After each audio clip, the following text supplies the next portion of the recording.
നമ്മുടെ മുന്നിൽ 2021 വടക്കൻ കേരളത്തിന്റെ രാഷ്ട്രീയ ചിത്രം തെളിയുകയാണ്. ആകെ സീറ്റുകൾ 60ആണ്. LDF-ന് 41 സീറ്റുകൾ, UDF-ന് 19 സീറ്റുകൾ. ആകെ 60 സീറ്റുകൾ, LDF-ന് 41, UDF-ന് 19. ഇനി ഏതൊക്കെ സീറ്റുകളിലാണ് കടുത്ത പോരാട്ടം? വടക്കൻ കേരളത്തിലെ പ്രവചനാതീതമായ 10 മണ്ഡലങ്ങൾ ഏതൊക്കെയാണ് എന്നത് നമുക്ക് നോക്കാം. ടൈറ്റ് ഫൈറ്റ് നടക്കുമെന്ന് നമ്മൾ വിചാരിക്കുന്ന മണ്ഡലങ്ങൾ: ഉദുമ, തൃക്കരിപ്പൂർ, പേരാവൂർ, അഴീക്കോട്, പേരാമ്പ്ര. അതിനൊപ്പം നോക്ക്, ഈ മണ്ഡലങ്ങൾ തന്നെ നോക്കാം. ആദ്യത്തെ 5 മണ്ഡലങ്ങൾ നോക്കാം.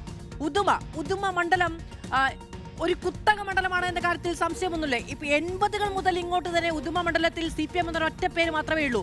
തൃക്കരിപ്പൂര്, അവിടെ മറ്റേതെങ്കിലും രാഷ്ട്രീയ പാർട്ടിക്ക് സ്വാധീനമുണ്ടെന്ന് CPM-ന് വിശ്വസിക്കുക തന്നെ ബുദ്ധിമുട്ടുള്ള മണ്ഡലമാണ്.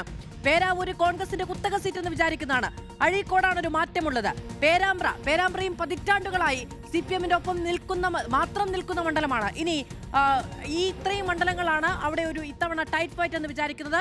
മറ്റ്5 മണ്ഡലങ്ങൾ കൂടി: നാദാപുരം, താനൂർ, തവനൂർ, തൃത്താല, കോങ്ങാട്. ഇതിൽ താനൂരും തവനൂരും എന്ന് പറയുന്നത് സ്വതന്ത്ര പരീക്ഷണങ്ങൾ കൊണ്ടൊപ്പം നിർത്തിയ മണ്ഡലങ്ങളാണ്. തൃത്താല അങ്ങോട്ട് CPM-ന്റെ പക്ഷത്തേക്ക് മറിഞ്ഞ മണ്ഡലമാണ്. ഇത്തവണ അവിടെ ടൈറ്റ് ഫൈറ്റ് നടക്കും. UDF തിരിച്ചു പിടിക്കുമെന്നുള്ളതാണ് UDF-ന്റെ വലിയ കോൺഫിഡൻസ്. ഒപ്പം കോങ്ങാട് മണ്ഡലം എന്തായിരിക്കും മത്സരഫലം എന്ന കാര്യത്തിലും തർക്കമുണ്ട്.